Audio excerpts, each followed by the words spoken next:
Good afternoon. Secretary-General is going to say a few words, and after we're going to open the floor for questions. Ladies and gentlemen of the media, I thank President Ramaphosa and the people of South Africa for their warm welcome and for hosting the G20 Summit. My message to G20 leaders over the next 2 days is simple. Now is the time for leadership and vision. We are living through tumultuous times, conflicts, climate chaos, economic uncertainty, mounting debt, inequality, and the collapse in global aid are inflicting massive suffering around the world. And rising military expenditure is drawing resources away from development. As the world's largest economies, the G20 can hold enormous influence to ease suffering, ensure that economic growth is widely shared, and set out our world on a better, more peaceful course for the future. The theme of this year's meeting, Solidarity, Equality and Sustainability, points the way. Over the next 2 days, I will call on G20 members to use their leverage to lead the action we need. First, we need economic action. Developing countries, in particular in Africa, are suffering from a perfect storm of shrinking fiscal space, crashing debt burdens, and a global financial architecture that is failing to support or even represent them adequately. Africa has been a double victim of colonialism. First, through centuries of exploitation and plunder, and then again, when international institutions were created, when most countries, African countries, were still under colonial rule, and their voices were absent from the table. Today, Africa remains woefully underrepresented across global institutions, and this must change. The Pact for the Future, adopted by member states last year, called for a reform of global financial institutions. Many decisions are disproportionately in the hands of some of the members of G20 across the governance bodies of these institutions. Africa must have a fair seat in every forum where decisions are made, from the board of international financial institutions to permanent seats in the United Nations Security Council and to other global bodies. And the G20 can help repair this historic injustice and drive reforms that give developing countries, and Africa in particular, a real voice in shaping global policies and make global economic governance more inclusive, representative, equitable, and effective in the years ahead.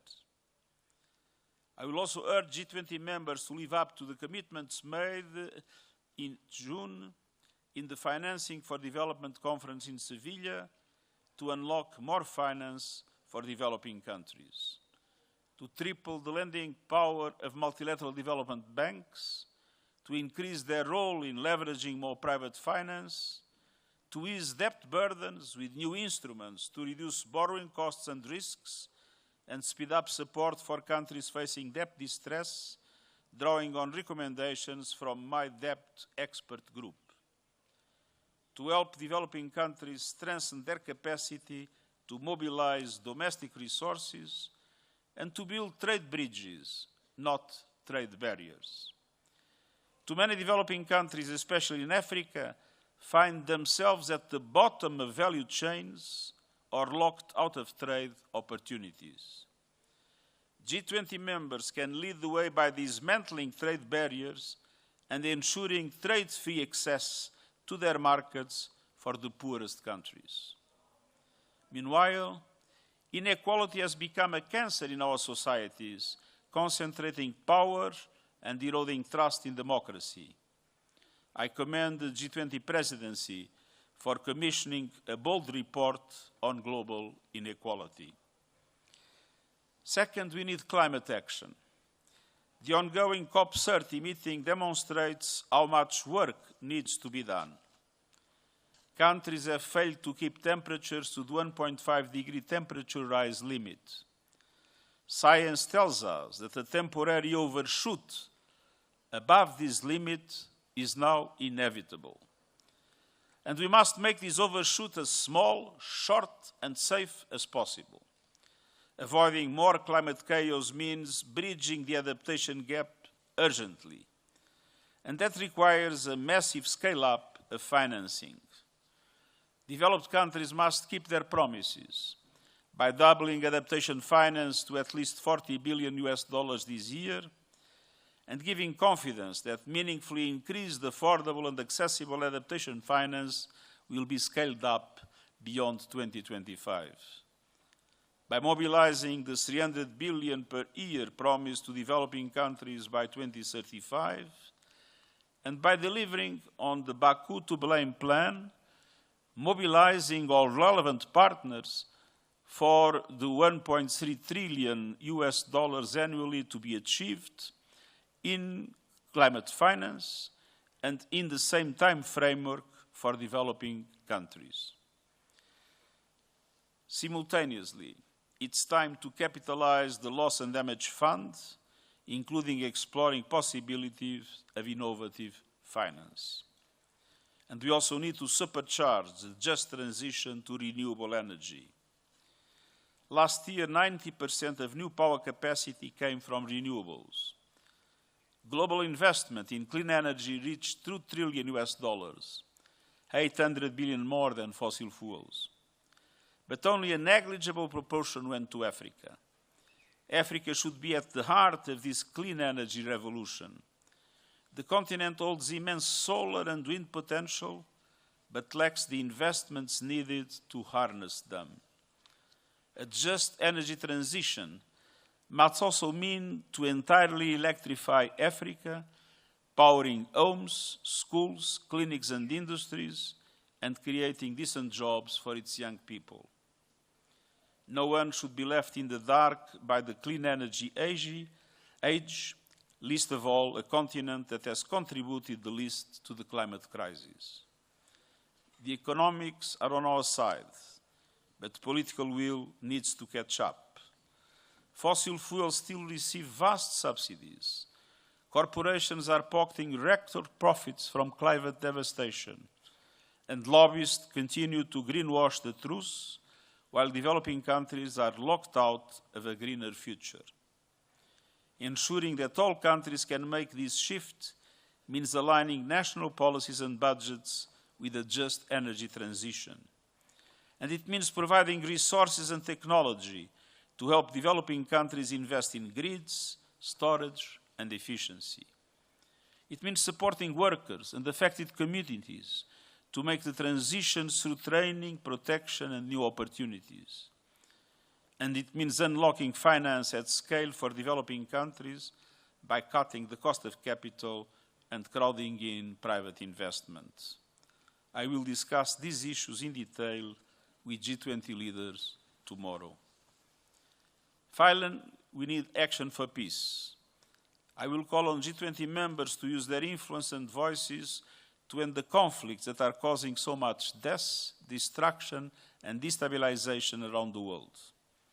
We need peace in Sudan, through ending the carnage and an immediate cessation of hostilities, through the safe, unimpeded, and rapid delivery of humanitarian aid to civilians in need in the whole of Sudan. By ending the flow of weapons and fighters into Sudan by external parties, and by both the Sudanese armed forces and the rapid support forces coming to the negotiating table. We need peace in the Democratic Republic of the Congo through a lasting solution that respects the country's sovereignty and territorial integrity while addressing the root causes of the instability and violence. We need security and peace in the Sahel. Armed groups and terrorist networks continue to exploit fragile governance and intercommunal tensions, fueling cycles of violence that have displaced millions and destabilized the entire communities. The alarming developments in Mali are making a dramatic situation even worse, presenting new risks to the wider region and the entire continent. Addressing the dire security situation means taking action to urgently restore trust and strengthen cooperation between countries across the region. It's time for the countries of the region to stand together and deliver the stability, hope and peace that people across the Sahel need and deserve. And we need a just, sustainable and comprehensive peace in Ukraine, in accordance with UN Charter, international law and the resolutions of the General Assembly. We need peace in Gaza. By upholding the ceasefire, ending its continued violations, and fully implementing the commitments of the peace agreement, by establishing a credible political path towards ending the occupation, and by realizing the right to self-determination of the Palestinian people, leading to a two-state solution that enables Israelis and Palestinians to live in peace and security anchored in international law.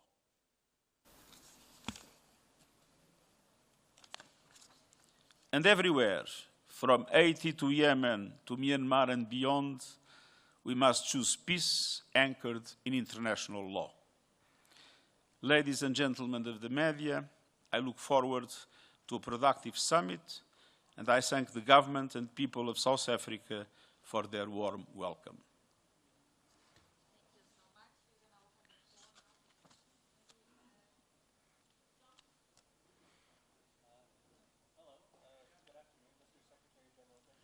Is it possible to give you a microphone?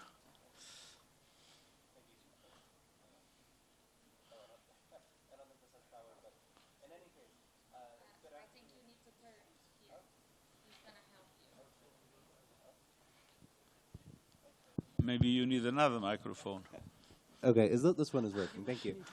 Good afternoon, Mr. Secretary-General. Thank you so much and welcome to Johannesburg. My name is John Beshi, reporting for the Financial Mail here in South Africa. My question is, as the G20 convenes this weekend, there is uncertainty about whether commitments on sustainable finance, debt reform... Sorry. Do you mind speaking a little bit more slowly because I'm a bit deaf? Yes, absolutely. There's concern here in South Africa about whether the commitments regarding sustainable finance, debt reform, and climate adaptation will tangibly benefit ordinary people once the spotlight moves on from South Africa. From your vantage point, what specific mechanisms exist or are needed to ensure that the G20 yields meaningful improvements in the lives of ordinary South Africans? Thank you. I first of all pay tribute to the leadership of President Ramaphosa. I think he has put on the table all the issues that matter in relation to the needs, the financial and economic needs of developing countries in general and African countries in particular. But the G20 is an informal gathering that decides by consensus. And obviously, one of the reasons why I'm talking to you today is to put pressure on the G20 to do exactly the kind of reforms that are necessary for the perspectives of development and the implementation of the Sustainable Development Goals in the African continent to become a reality. The system, as it works today, is unfair and ineffective. And I've been saying time and time again that the present international financial architecture was designed by a group of developed countries and essentially adapted to the needs of their economies. It's time to have a real global international financial system whose main preoccupation should be address the challenges that developing countries face. Will the G20 be able to move in that direction? We'll see. But I think South Africa has done its part, putting those things clearly on the table.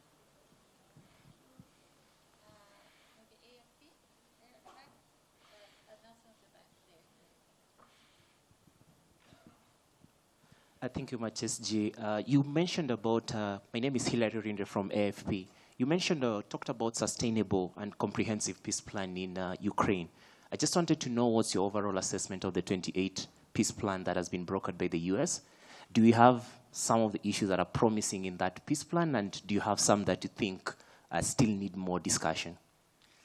Well, first of all, we don't know what the peace plan is. I just read on the papers that Russia has not yet received any peace plan. So we are talking about something that is in the press, but was never presented formally by the United States or by any other entity. For us, as UN, the criteria of any peace plan are always based in the values of the Charter and international law.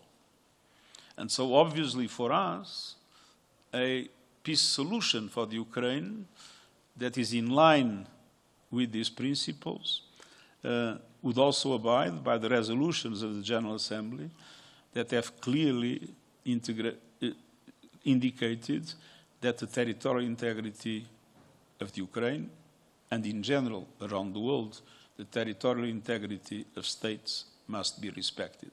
I just said the same about the Democratic Republic of the Congo.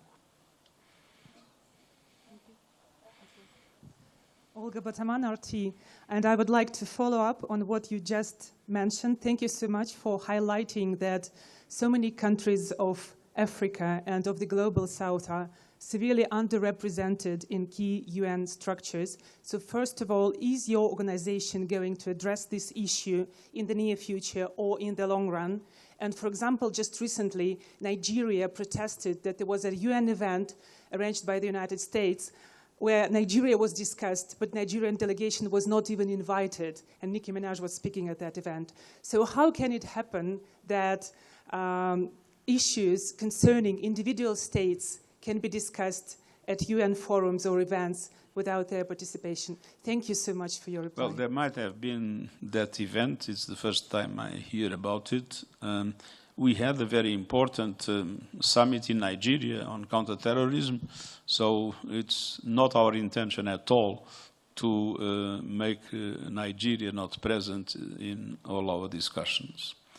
And for us, I believe, if you look at what is today the senior management of the UN, you will see that that senior management is quite balanced globally.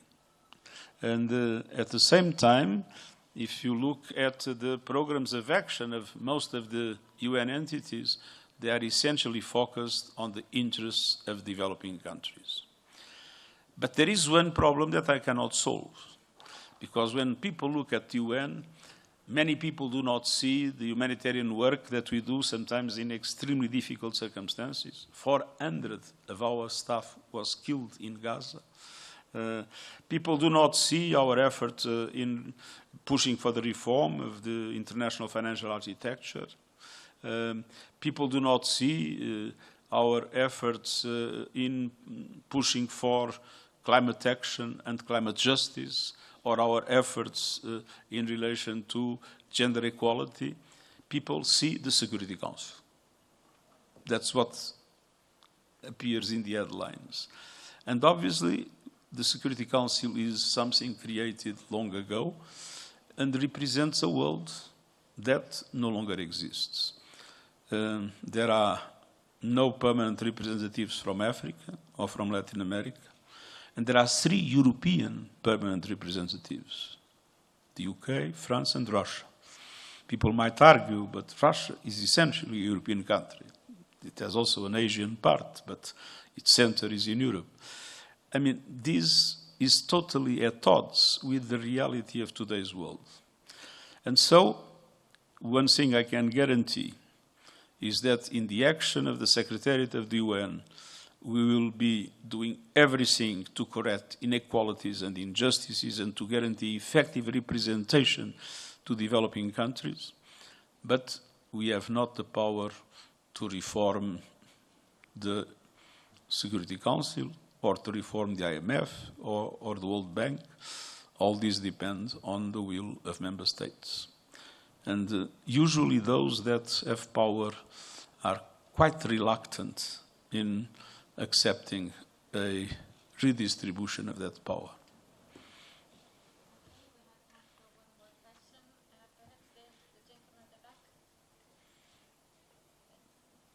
Thank you very much. My name is Israel Ifiribo, New Central Television in Nigeria. My question is simple. How do you think the world leaders who are gathered here this weekend, how do you think they should address the issue of debt relief for developing countries, especially in Africa? Because that's one of the big issues that African countries are facing today. Thank you, sir. We have created an expert group on debt relief. They presented their recommendations. I just mentioned it in my intervention. I know that President Ramaphosa also has created a group on debt relief. And by the way, the chair of that group, Trevor Manuel, was also a member of our group. And what is interesting is the conclusions are very similar. It is clear that we have, first of all, to look into countries in distress and have an effective debt relief for those countries. And on the other hand, we must act in different ways through the markets, dealing with credit rating agencies and taking initiatives in this regard, and through the intervention of the multilateral development banks, we need to reduce the cost of capital. And we need to make sure that there is equity in the criteria when countries borrow. There are European countries with a debt that is much higher than the debt of many African countries, but they still get access to the market with very low interest rates. And there are African countries that have solid finance and good development perspectives that still only have access to credit at very high rates. So we need to organize things in order to create the conditions, and there are ways to do it through guarantees, through the involvement of multilateral development banks, with private finance being them, those that accept the first risk. There is a number of concrete measures that can be made in order to reduce the cost of capital, which would allow for lower indebtedness of countries. And at the same time, as I said, the mechanism that was put in place for debt relief has been acting too slow, and it needs a very meaningful reform for countries that indeed need a reduction of their debt to have a relatively rapid mechanism to be able to achieve that result.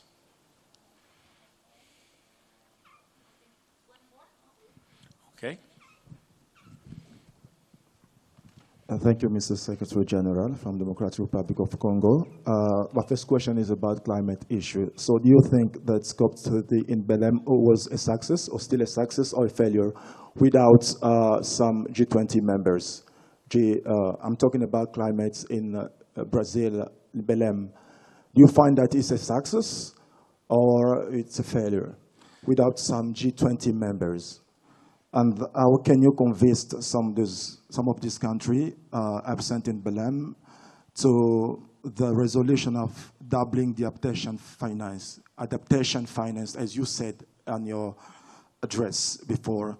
The last question is, can you address the peace process issue to G20 leaders in Democratic Republic of Congo, knowing clearly that the humanitarian situation is going worse? Thank you. It's very clear that everywhere in the world, because temperatures are rising, and they will rise above 1.5, at least for some period, so-called overshooting is inevitable, that adaptation became a major priority.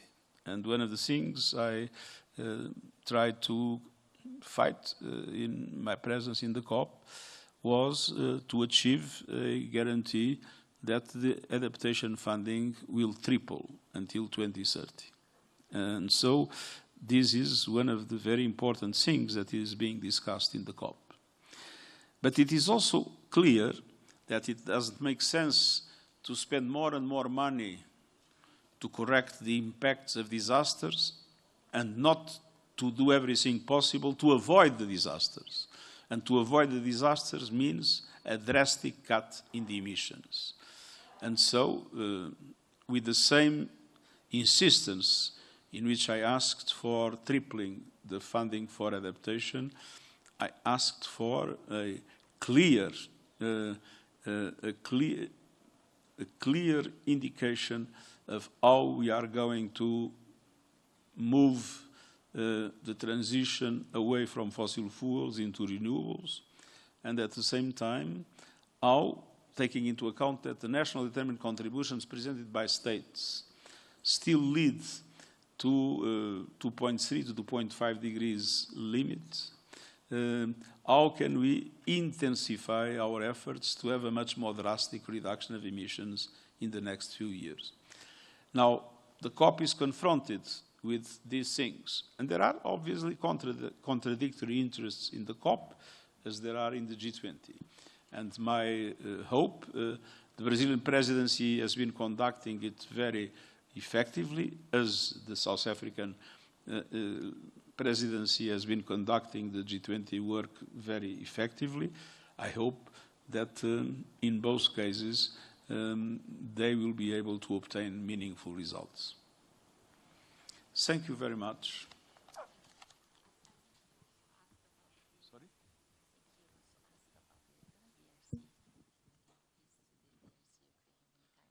No, I thought it was a generic question, but on the DRC. On the DRC, the question is simple. We must have peace in the DRC. So there are negotiations taking place. There was an agreement in Washington. There was an agreement, partial agreement in Doha. But the fact is that people go on fighting. So I think our priority must be to stop the fighting, to have a complete ceasefire, and simultaneously to make progress in the negotiations of Washington and Doha to have a political solution that allows, as I mentioned in my intervention, for the territorial integrity of the DRC to be respected, but at the same time to address some of the root causes of conflict that exists. And obviously, it is important to say one of the best ways to avoid conflict is through development.